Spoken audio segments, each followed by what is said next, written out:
Another game, another loss. Black and red couldn't save them. 4-1 Bruins over the Sabres. Anger, is there even any left? We'll talk about it coming up on Locked On Sabres. Your Locked On Sabres, your daily podcast on the Buffalo Sabres. Part of the Locked On Podcast Network, your team every day.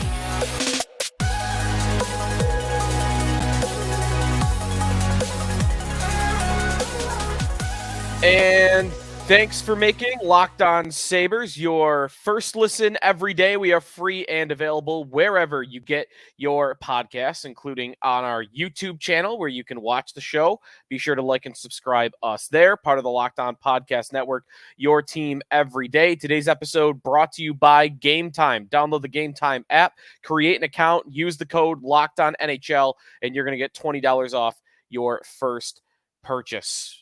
We all made the joke. The Sabres were playing a great team on Wednesday night, against the Boston Bruins. So inevitably they were going to win because they beat the good teams and they lose to the bad teams. But we should not have been so naive. The black and red didn't help. Playing a good team didn't help. The Sabres got beat 4-1 by the Boston Bruins. Another loss, which drops them to 14, 18, and 4 on the season. And fans, I don't even want to say continue to get angry. I feel like more and more they are checking out. And we'll get to that, the feeling of the fan base right now in a game where, hey, there were a lot of fans in the building. A lot of that was because there were a lot of Bruins fans in the building, and you could have heard a pin drop for a lot of that game. 4-1, the Sabres did not give fans much to cheer about. We'll go through it all, the stats of the game. I got my best from our text line. By the way, you can check out our Locked On Sabres text line at joinsubtext.com/LockedOnSabres. We'll read the best of that. And it was a lot of, in our group chat, you get more of the anger. I mean, if you're willing to text in, usually you've got something to say.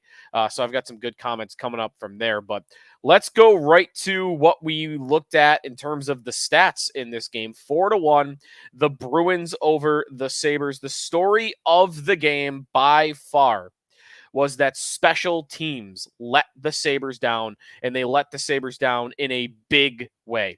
The Sabres go 0 for 6 on the power play, including 2 5-on-3s and a 4-on-3 that they did not score on in this game. Meanwhile, Boston goes 3 for 4 on the power play. That's the game right there. That is the name of the game, is the special teams.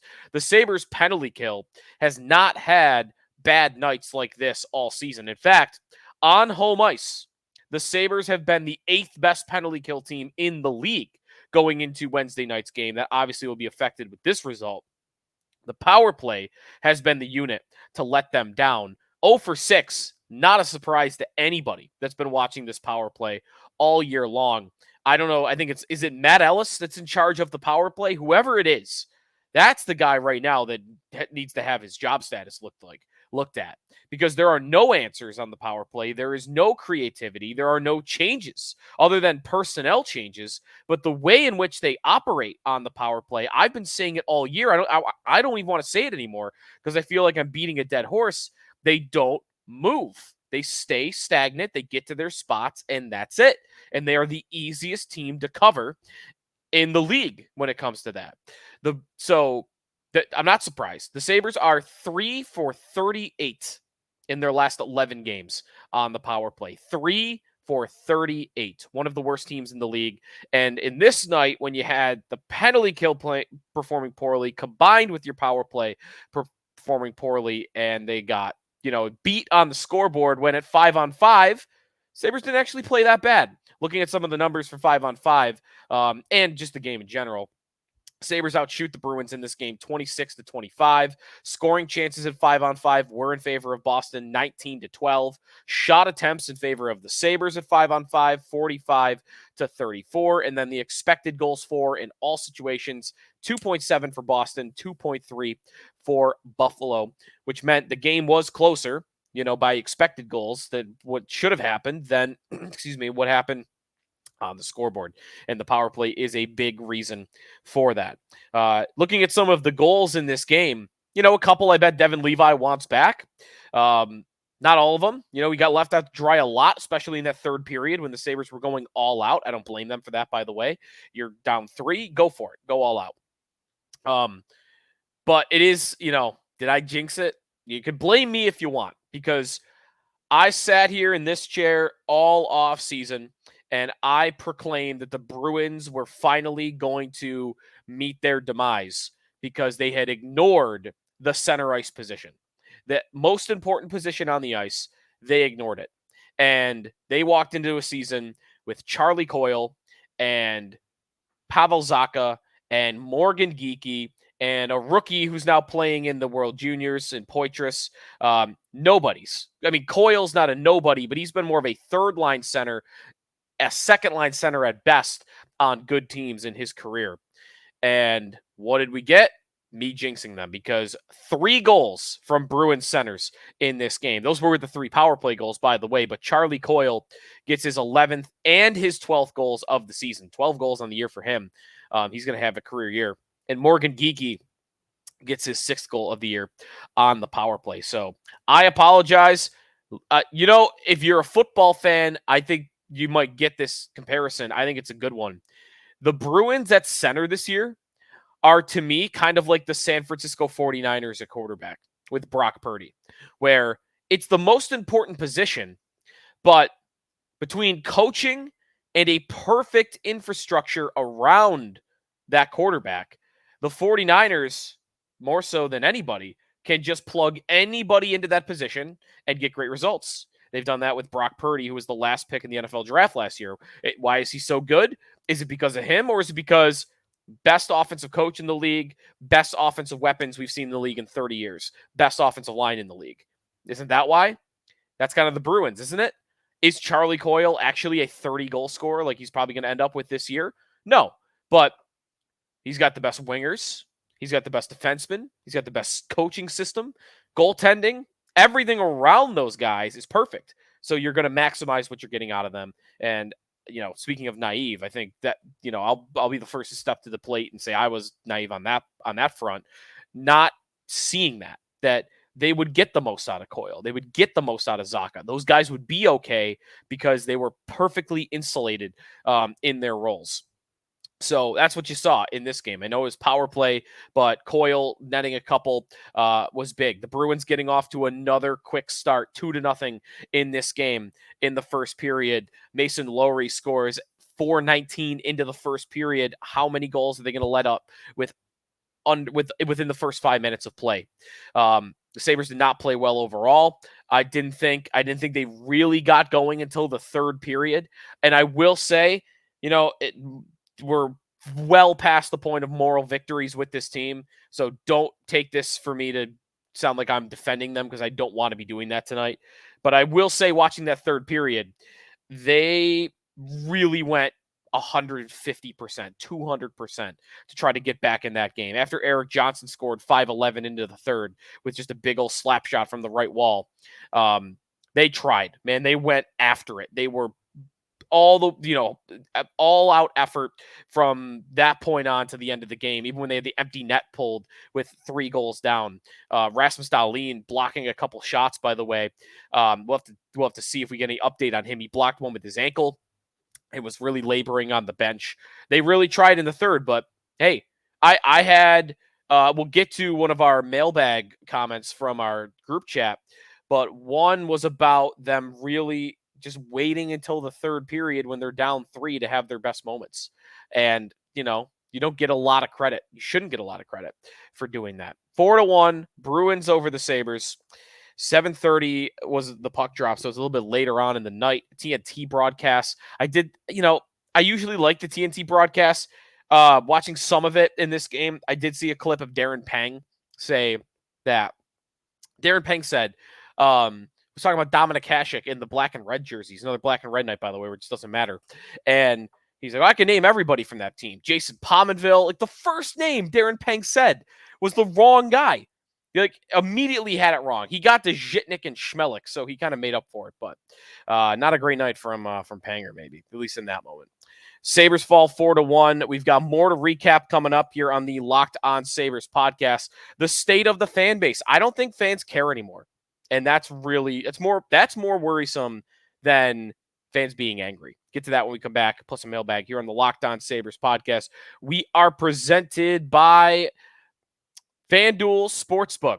As the weather gets colder, the NFL offers are staying hot on FanDuel right now. New customers get $150 in bonus bets with any winning $5 money line bet. That's $150 if your team wins. If you've been thinking about joining FanDuel, no better time to get in on the action.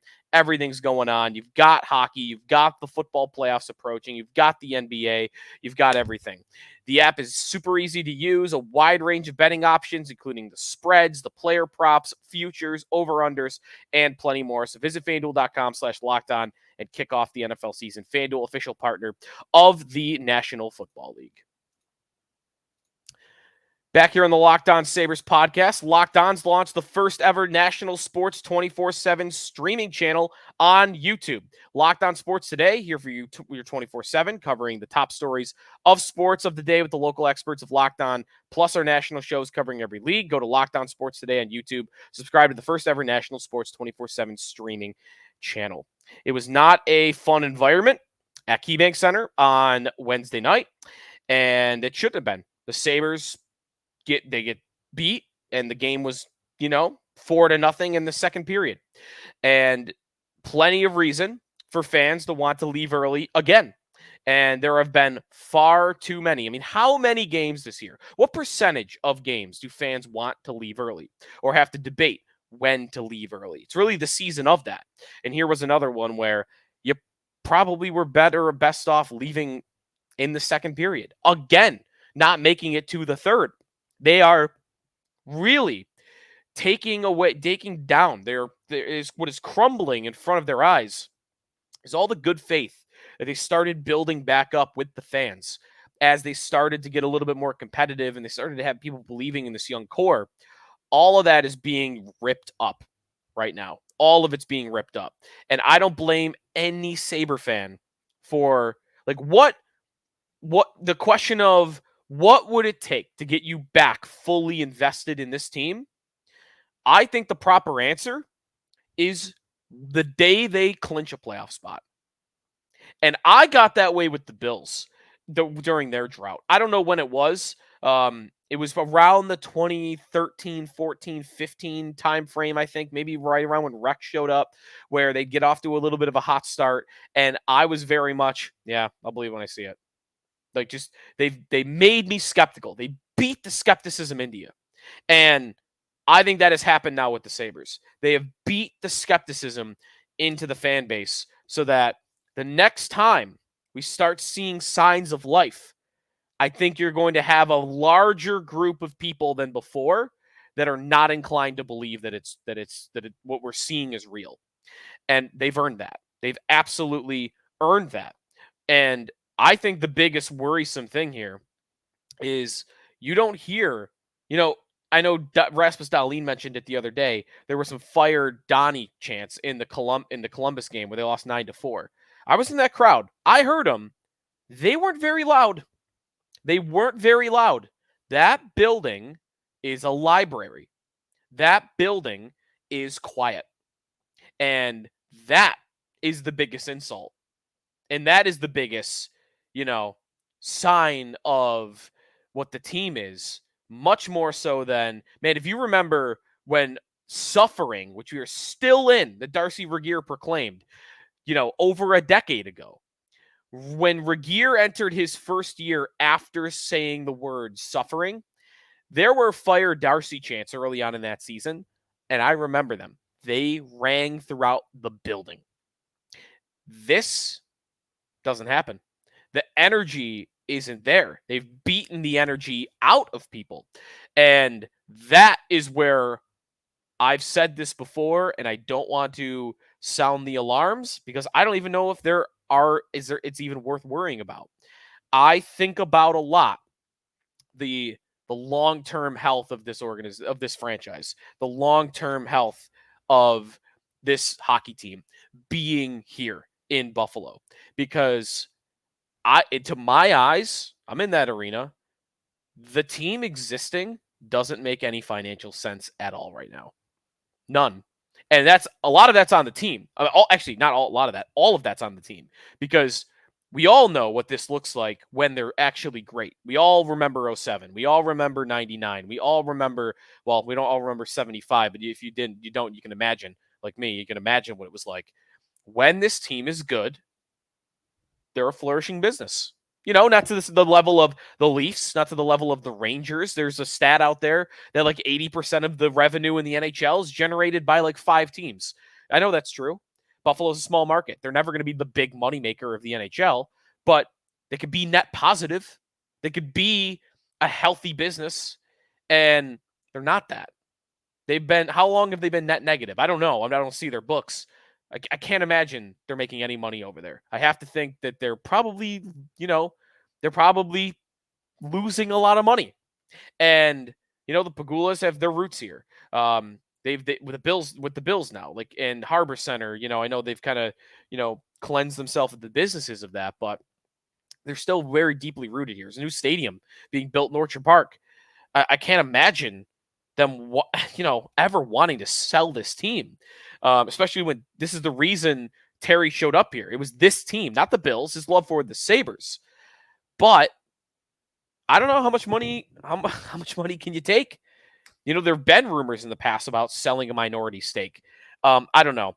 Again, maybe it's not worth worrying about, but it's the stuff I think about when I hear how quiet the building is. I see another season where they're not competitive, where they're not giving fans any reason to believe, and this has never happened in the NHL before. No team has ever made a fan base sit through a 13-year playoff drought. It's never happened. So to me, it's fair to wonder about almost anything because we don't know what happens in this situation. We don't know what happens. It's not the National Football League. It's not, even the NBA. It's not the English Premier League where there's just money everywhere. The NHL's not like that. It's not the sport with a crazy $1 billion TV deal. The NHL, more than the other sports, is very gate driven. And when you have a 13-year playoff drought, you're going to take some hits there.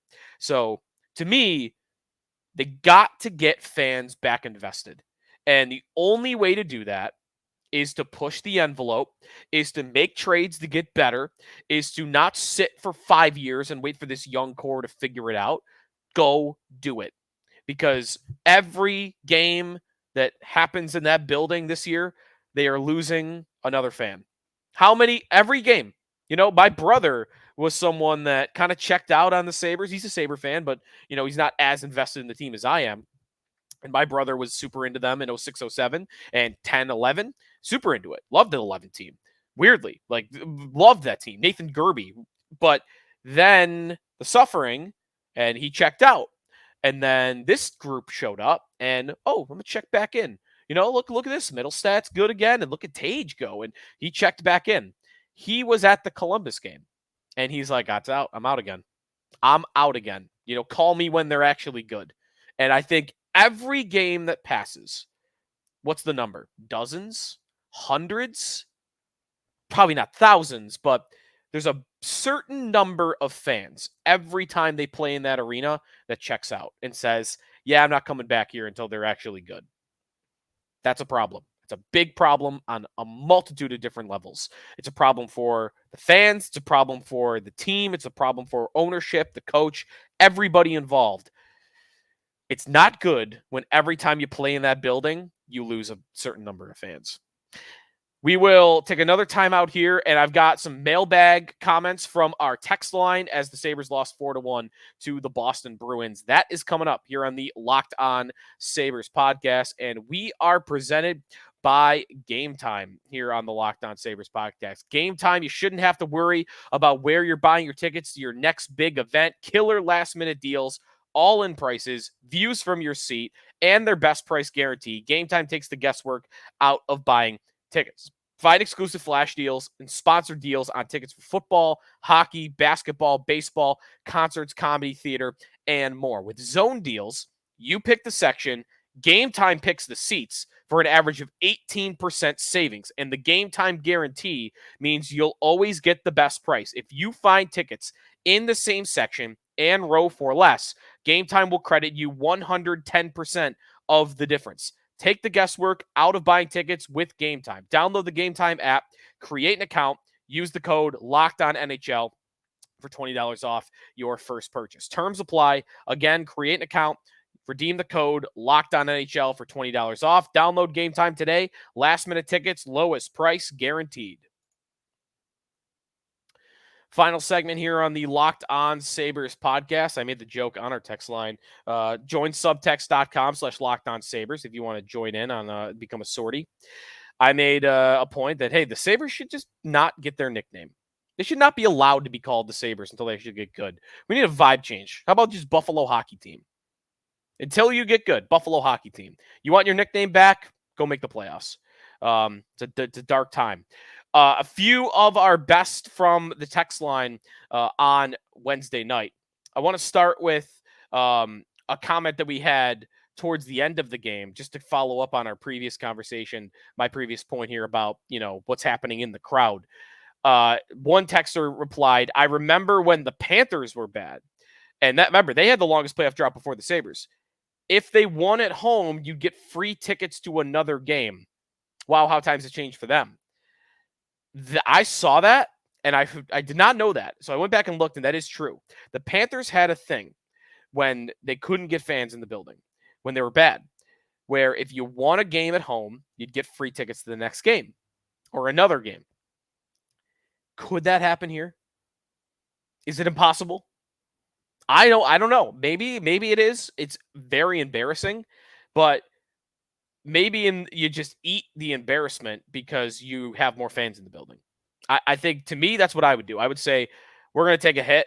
We're going to look like a joke because we are a joke, and it's going to be embarrassing, but we have to deal with that. We have to eat that in the name of we'll have more fans in the building. It's an idea. Another texter replies in, we live downtown, asking about when to leave early in this game. We live downtown, so it's easier to get home, but we have rage quit lots of times. Usually it's a feel thing, not yet, obviously. He replied in the second period with that. And not if the Bruins go up 3-0, even 4-0 in the late second, we'd roll. He did reply after that they did. They left early when it was 4-0. So I think that's a good rule, right? 4-0 before the third period, out. Get out of that building. So I like that one. Another one. This is a good one on the state of the team. This squad just gives me no confidence they can win consistently. Defense and power play is pathetic. Still think coaching change is needed. He doesn't even say Granato there. I think he probably does mean Granato, but he could mean Matt Ellis or another assistant coach, someone, whoever's in charge of the power play. The power play is the biggest joke of the season. I mean, it's so bad for all the talent they have. It's unbelievable. Defensively, 5-on-5, it was a good night for them, other than the third period where they were going all out. But, you got to score goals. And then finally, the other question I wanted to get to that was asked early in the game, why was Joki Harju scratched? And Joki Harju has been scratched. Speaking of me jinxing this team, I think I might have jinxed Henry Joki Harju because the moment I did a show on this podcast about how good he's been this year, he had 2 bad games and hasn't seen the ice since. So why is he scratched? The real simple matter is I think Don Granato, it's not so easy for him to just bench Eric Johnson and Connor Clifton every game because his bosses upstairs, Kevin Adams, his big moves of the offseason were Connor Clifton and Eric Johnson. Now, I don't subscribe to that. That should be a determining factor, but I also live in the real world and know that it is. If the GM signed 2 guys to decent money and thinks that was a thing that was going to help them, as the coach, you're going to feel pressure to see that through. And Granato, to his credit, has still rotated those 2 guys out of the lineup, but not nearly as much as probably it should be happening. So, to me, Joki Harju should be in every night. Eric Johnson should be out every night. But I also understand the circumstances as to why that's not happening. To me, that's on Adams. To me, if I am Adams, I am ringing down to Don Granato and saying, I know I signed him. I know it's going to be a real tough conversation with a veteran player that chose to believe in this group and chose to come here for the last stage of his NHL career, but tough because we're trying to win hockey games. And if I've got to have a tough conversation with him, I'll do it, bench him, and I'll deal with him. To me, that's maybe a thing that Adams would have to do. I don't know how that dynamic works for stuff like that. This is a guess because that's a move he made. And I feel like, the coach couldn't just sit him without having to at least have a conversation with the general manager. So it's a good question, though. And I wonder if Yoki Haru will get back in the lineup in our next game. The Sabres' next game, by the way, you have a couple of days off here. So you get a little bit of a break until the weekend when, here they come again. The Blue Jackets revenge game Saturday against Columbus at 5 o'clock. Saturday at 5 o'clock for Sabres and Blue Jackets. So we will talk to you next time. We'll talk more about prospects. I want to get into some World Junior stuff with Hadi Kalakash of NHL Prospects. Still locking down a time with him, but that will be our next show here on the Locked On Sabres podcast as the World Juniors rolls along. Thanks for listening today. Again, be sure to check out Locked On Sports Today here for your 24/7, covering every story from the world of sports. There's a lot of football stuff going on right now that they're covering every day on Locked On Sports Today. Check it out on YouTube. Subscribe to the first ever National Sports 24/7 streaming channel. Be sure to join our group chat. Become a sortie at join subtext.com/LockedOnSabres. We'd love to have you. Thanks for listening. We'll talk to you next time here on the Locked On Sabres podcast, part of the Locked On Podcast Network, your team every day.